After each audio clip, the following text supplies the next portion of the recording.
এই যে আপনি আমাকে ভিডিওতে দেখতে পারতেছেন বা আপনি আপনার চারপাশে যা কিছুই দেখতে পারতেছেন, কেন দেখতে পারতেছেন? কারণ আলো আছে। আলোর উপস্থিতি আছে বলে আমরা চারপাশে সবকিছু দেখতে পারি। মেকানিজমটা খুব সিম্পল, মানে ডিসক্রাইব করা খুব সিম্পল। যে কোনো বস্তুর উপর আলো যদি পড়ে, তারপর সেটা রিফ্লেকশন বা প্রতিফলন হয়ে আমার চোখে আসবে, তারপর সেটা আমি দেখতে পারি। মানে আলোর উপস্থিতি ছাড়া আমরা কোনো বস্তু দেখতে পারি না, আমাদের চোখ দেখতে পারে না। তো আমরা কিন্তু আবার আলোও দেখতে পারি না। মানে আলোর উপস্থিতিতে মানে আমরা কখনোই আলো দেখতে পারি না। আলোর উপস্থিতি আছে এটা আমরা টের পাই, কিন্তু আলো দেখতে পারি না।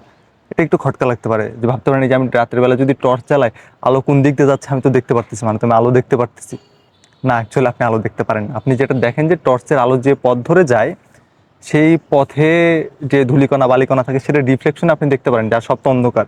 আর ওই পথে সবগুলো আপনি একটু ঝিলমিল করতেছে, তখন আপনার মনে হয় যে আপনি আলো দেখতেছেন। অ্যাকচুয়ালি আপনি আলো দেখতেছেন না, আপনি দেখতেছেন হচ্ছে আলোর প্রতিফলনও। তো আজকের ভিডিওটা হচ্ছে যে এই যে আমরা আলো থাকার পরেও আমরা বস্তুটা দেখতে পারি আলোর আরেকটা ধর্মের কারণে, আরেকটা বৈশিষ্ট্যের কারণে। সেটা হচ্ছে আলো সরল পথে চলে। আলো যদি বাই এনি চান্স সরল পথে না চলতো, আলোর উপস্থিতিতে আমরা বস্তু ঠিকঠাক দেখতে পেতাম না, দেখতে পেতাম কিন্তু ঠিকঠাক পাইতাম না। দেখেন এই সরল পথে মানে আলো থাকা যতটা না ব্লেসিং, আলো সরল পথে চলা মনে হয় তার থেকে বড় একটা ব্লেসিং। মানে কিরকম দেখেন যে আহ, আমি এই যে আমার পিছে ব্যাকগ্রাউন্ড যা কিছু দেখতে পারতেছেন, ধরেন আলো সরল পথে চলে না। আমার এই পাশে সূর্য আছে, সূর্যের আলো ব্যাকগ্রাউন্ডে কোথাও একটা পড়তেছে, তারপরে আমি বা পাখি টাখি দেখতে পারতেছেন, সেখান থেকে আমার চোখে যখন এসে রিফ্লেক্ট করে তখন আমি সেটাকে দেখতে পারি। সোজা সূর্য থেকে সোজা গাছে গেল, গাছ থেকে আমার চোখে এলো। এখন ভাবেন যে আলো আলো সরল পথে চলে না, আলো বক্র পথে চলে। তার মানে সূর্য থেকে ধরেন কোনো একভাবে বক্রপথে চলে আলো একটা গাছে এসে রিফ্লেক্ট করলো, তারপরে বক্রপথে মানে সে সোজা আমার চোখে আসলো না, মানে বক্রপথে ঘুরে যার চোখে যাবে সেই গাছটা দেখতে পারবে। বা এই যে সূর্য থেকে আলো আমার মুখে পড়তেছে, তারপরে এটা সরল পথে ক্যামেরাতে না যে এটা অন্য কোনো দিকে চলে গেলে যার চোখে যে রিফ্লেকশনটা যাবে সে সেটা দেখতে পারবে।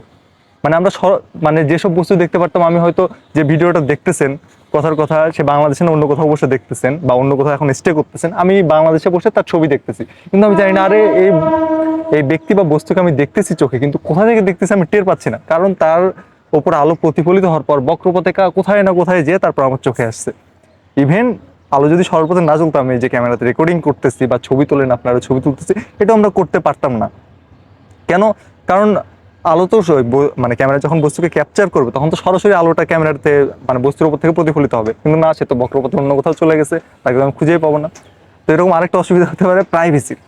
যে দেখেন কেউ কার রুমে কি করতেছে সেটা আমি ছাদের উপর বসে আমি এখন দেখতে পাচ্তেছি, কে কোন বিল্ডিং এ আছে, কারণ তার সেখানে আলো পতিত হয়ে রিফ্লেকশন হয়ে রুম থেকে আলো বের হয়ে গেছে, কারণ আলো বক্রপথে চলে। কারণ দরজার কোনো একটা চিপা চাপা আছে, সেদিক দিয়ে আলো বের হয়ে গেছে বক্রপথে, আপস অ্যান্ড ডাউন হয়ে বের হয়ে চলে গেছে। আমি ছাদে বসে আমার সেই রিফ্লেকশনটা চোখে আসছে, আমি সারে আমি মানুষটাকে দেখতেছি, মানুষটা কোথায়?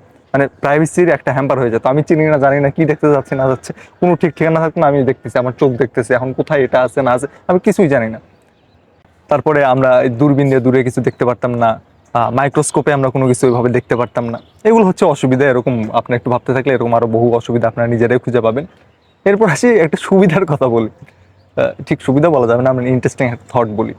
থটটা কিরকম, যে দেখেন আপনারা জানেন হয়তো বা না জানলে এখন জানবেন, যে আমরা চাঁদের জাস্ট একটা পৃষ্ঠ দেখতে পারি। হ্যাঁ, জাস্ট একটা পৃষ্ঠ। আমরা যে যে ছোট থেকে আপনি চাঁদ দেখতেছেন, এখন পর্যন্ত দেখতেছেন, ভবিষ্যতে যে চাঁদ দেখবেন, চাঁদ তো গোলক, একটা টেনিস বলের মতো গোলক। মানে চাঁদের জাস্ট আমরা একটা সারফেস দেখি, আর একটা সারফেস অপর পাশে কি আছে সেটা দেখি না।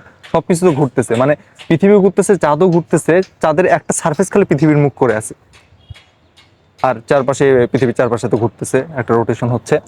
তো আমরা অপর প্রান্তে কি আছে এটা আমরা দেখিনি, কারণ ওই পাশে তো সূর্যের আলো পৌঁছে না, ওই পাশে ডার্ক সাইড অফ মুন, ওটা চাঁদের ডার্ক সাইড, আমরা ওটা কখনো দেখতে পারিনি। মানে তখন যদি আলো যদি বক্রপথে চলে, তাহলে কি হতো, সূর্য থেকে আলো বক্রপথে চলতে চলতে চাঁদের ডার্ক সাইডে যেয়ে সেটাকে আলোকিত করলো, তারপর সেটা রিফ্লেকশন ঘুরে টুরে আমার চোখে এসে পড়লো।